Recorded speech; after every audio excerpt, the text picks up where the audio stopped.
हर हर महादेव। हार्दिक स्वागत करती हूँ आप लोग का अपने चैनल पे। महादेव जी की कृपा से आप लोग सकुशल अच्छे होंगे।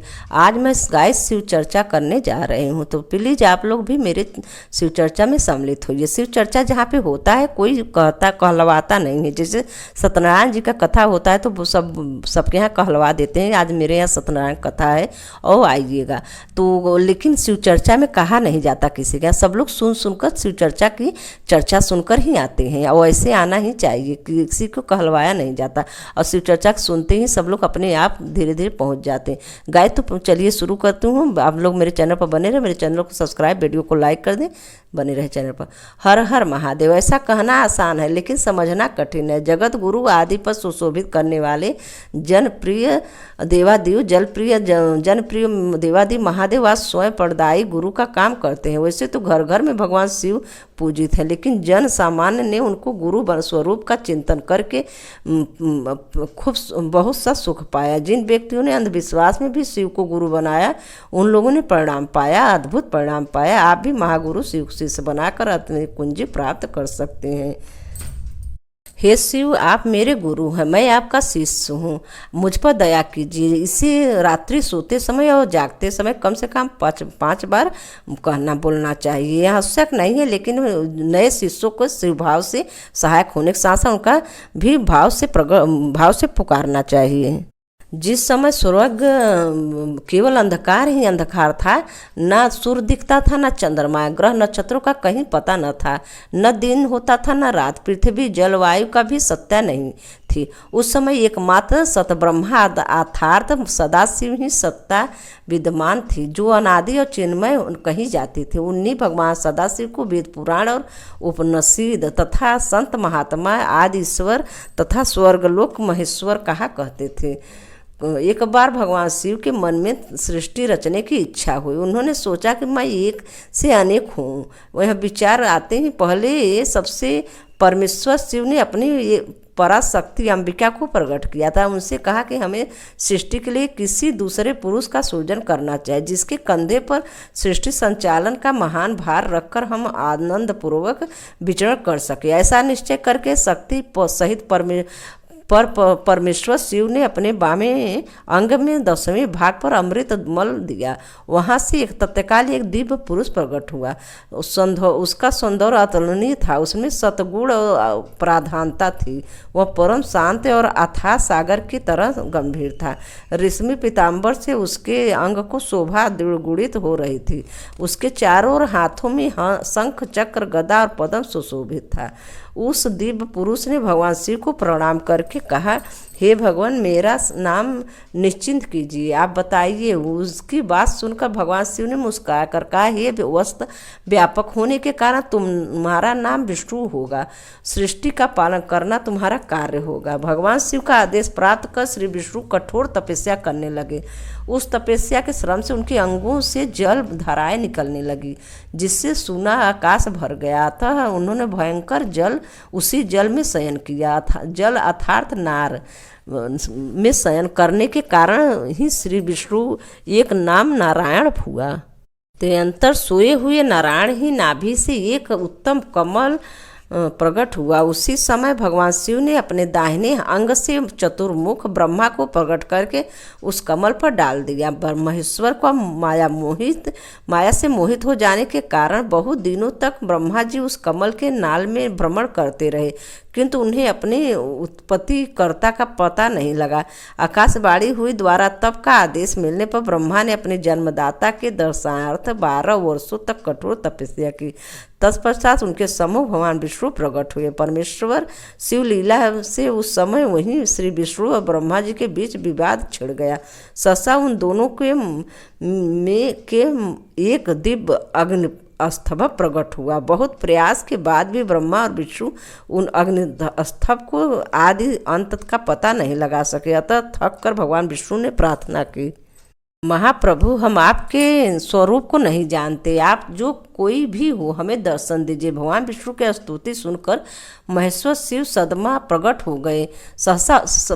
महेश्वर शिव सहसा प्रकट हो गए और बोले, हे सुरश्रेष्ठ गंगा गढ़ सुरश्रेष्ठ गढ़, मैं तुम दोनों को तप कर भक्ति से भली भांति संतुष्ट हूँ। हे ब्रह्मांड, तुम मेरी आज्ञा से जगत की सृष्टि करो और वस्त विष्णु तुम इस जगत चराचर जगत का पालन करो। तो अंतर परमेश्वर शिव ने अपने हृदय भाग से रुद्र को प्रकट किया और उसे सहार का दावे सौंप कर अंतर्धान हो गए।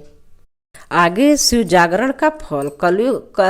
कपिलपुरी एकदत्त नामक एक ब्राह्मण रहता था। उससे एक पुत्र उत्पन्न हुआ जिसका नाम गुणनिधि था। वह बालक बड़ा बुद्धिमान था, चतुर था। 8 वर्ष की छोटी सी आयु में उसने बहुत सी विद्याएं सीख ली, परंतु वह कुमार्ग से पढ़कर अपने धर्म और धर्म कर्म से भटक गया। वह जुआरी, खेलकूद और संलग्न गाने बजाने वालों को साथी बन गया। उसने बहुत जल्दी ही अपने पिता की कमाई लुटा दी। उसकी माता उसे रोकती थी, परंतु प्रेम के कारण उसके संबंध में उसके पिता से कुछ न बताती थी। पुत्र चाहे कितना ही बुरा हो, परंतु माता कभी उसका बुरा नहीं चाहती। एकदत्त जब भी कभी भी घर आकर अपनी पत्नी गुणनिधि के बारे में पूछता, उस समय गुणनिधि कहाँ है, तो वह सदा ही झूठ बोल देती और कह देती कि घर से बाहर गया हुआ है, या तो वह कहीं स्नान आदि कर रहा होगा, देव मंदिर में बैठकर भगवान का पूजन कर रहा होगा। असली भेद न जानते हुए गृहसूत्र के अनुसार गुणनिधि का विवाह भी करा दिया। विवाह हो जाने के पश्चात एकदत्त भी पत्नी सदा पुत्र को समझाती कि तुम्हारे पिता बड़े ही महात्मा हैं। जब उनको तुम्हारे बारे में मालूम होगा, इसके लिए तुम्हें और मुझे दोनों को दंड देंगे। तुम्हारा कुल बड़ा पवित्र है, फिर भी तुम यह बुरे काम क्यों करते हो? मेरे बच्चे, तुम्हारा कल्याण इन बुरे कामों के छोड़ देने से ही है। परंतु गुणनिधि पर माँ के समझाने का कोई प्रभाव न पड़ा। एक दिन उसने पिता की अंगूठी चुरा कर किसी जुआरी को दे दी। जब एकदत्त ने उस जुआरी से पूछा कि अंगूठी उसके हाथ में कैसे आई, तो जुआरी ने एकदत्त से कहा उसने उनकी अंगूठी नहीं चुराई। एकदत्त ने जुआरी की बात सुनकर कहा, सुनो लल्ला, यह अंगूठी मेरी और है, मुझे राजा के यहाँ मिली थी। तुम झूठ बोलकर इसे अपनी ना बनाओ, परंतु बताओ यह अंगूठी तुम्हारे पास कैसे आई? एकदत्त की बात सुनकर जुआरी को क्रोध आ गया। उसने गरज कर कहा, जो सच है सुनना चाहते हो ध्यानपूर्वक सुनो। यह अंगूठी तुम्हारे पुत्र गुणनिधि ने मेरे पास जुए में हारी है। उसने यह अंगूठी ही जुए में नहीं हारी, बल्कि आज के तक जुए में बहुत से साधन चुरा कर हारा है। आप जितने ही सज्जन साधु धर्मात्मा है, आपका पुत्र उतना ही बड़ा बदमाश है। आप इतने बड़े विद्वान होते हुए भी आज तक अपने पुत्र की करतूतों को नहीं जान सके। जुआरी की बात सुनकर एकदत्त को मारे लज्जा के बुरा हाल हो गया। वह मारे लज्जा के मुंह ढांपे हुए तथा सिर झुकाए हुए अपने घर पहुंचा और घर आने के साथ ही अपनी पत्नी से पूछा, गुणनिधि कहाँ है? वह अंगूठी कहाँ है जो उस दिन तूने उपटना करते हुए मेरे हाथ से ले ली थी? एकदत्त की बात सुनकर उसकी पत्नी ने उत्तर दिया, वह अंगूठी मैंने यहीं कहीं रख दी थी, अब मुझे याद नहीं आ रही है कहाँ रखी थी। स्त्री की बात सुनकर एकदत्त ने कहा, तुम झूठी हो। जब कभी मैं तुमसे गुणनिधि के बारे में पूछा तो तुमने मुझे बात बनाकर टालने की कोशिश की। अच्छा, तुम अंगूठी की बात जाने दो, मुझे बताओ घर का अन्न बहुमूल्य सामान कहाँ है? न जाने मेरे किन पापों के कारण मेरे यहाँ ऐसा पुत्र उत्पन्न हुआ। फिर जब उसने घर का दूसरा कीमती सामान देखा तो मालूम हुआ कि सभी बहुमूल्य वस्तुएं गायब थी। तब एकदत्त ने हाथ से जल लेकर पत्नी और पुत्र को तिलांजलि दे दी और एक ब्राह्मण की कन्या से अपना दूसरा विवाह भी कर लिया। जब गुणनिधि को मालूम हुआ कि उसके पिता को सारा भेद खुल गया और उन्होंने उसे अपनी माँ की तिलांजलि दे दी है, तो उसको बड़ा दुख हुआ और वह अपनी करनी पर पछताने लगा। तब वह भूखा प्यासा शिव मंदिर में आकर बैठ गया।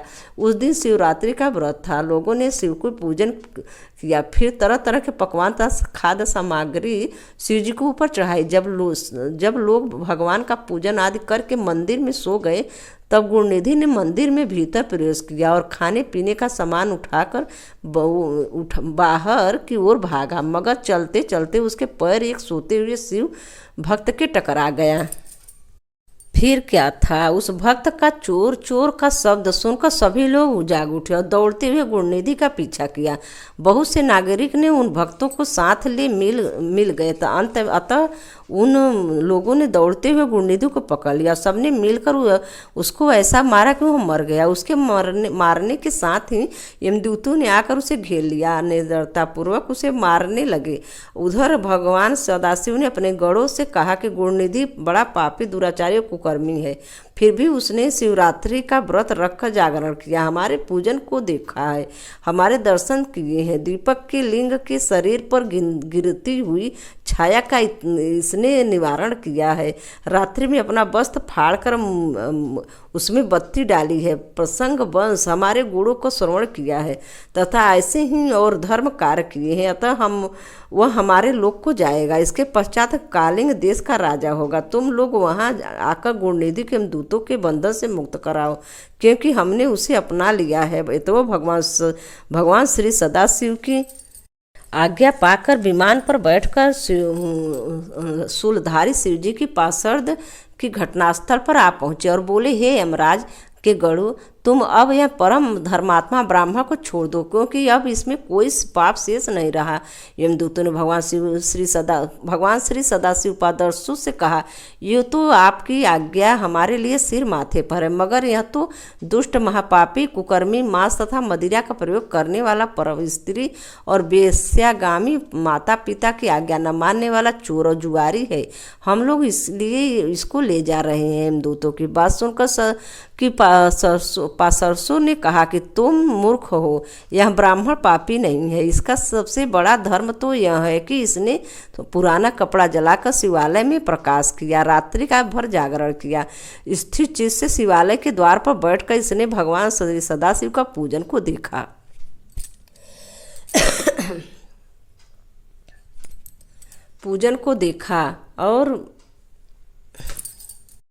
और हरि कीर्तन को सुना। इसलिए भगवान श्री सदाशिव की इच्छा अनुसार यह राजा बनाया जाएगा। और इस प्रकार कहने के पश्चात भगवान श्री सदाशिव ने पार्षद गुणनिधि को अपने साथ ले गए। यमदूतों से मुक्त पाकर गुणनिधि भगवान श्री सदाशिव के पार्षद के साथ विमान पर चढ़कर शिवलोक को गया। यमदूतों ने जाकर सारा वृत्तांत यमराज से कहा, जिसे सुनकर यमराज ने कहा, जो व्यक्ति भस्म रमाए हुए हो, रुद्राक्ष की माला धारण किए हो, शिवलिंग का पूजन करता हो और श्री सदाशिव के गुणों का गान करता हो, छल से ही सही उसके पास बिल्कुल न जाओ। यमराज ने भगवान श्री सदाशिव को प्रणाम करके कहा, आप हमारे यहाँ अनजाने में दोष को क्षमा कर दे। जो व्यक्ति रमाए हुए हो, रुद्राक्ष की माला धारण किए हो, शिवलिंग का पूजन करता है, श्री सदाशिव के गुणों का गान करता है, छल से भी ही सही लेकिन उसके पास बिल्कुल छल से ही करता हो लेकिन उसके पास बिल्कुल न जाओ। यमराज ने भगवान श्री सदाशिव को प्रणाम करके कहा, आप हमारे यहाँ इस अनजाने दोष को क्षमा कर दे। यहीं पे मैं कथा समाप्त करती हूँ। आगे की शिव चर्चा अगले वीडियो में सुनाऊंगी। हर हर महादेव। धन्यवाद।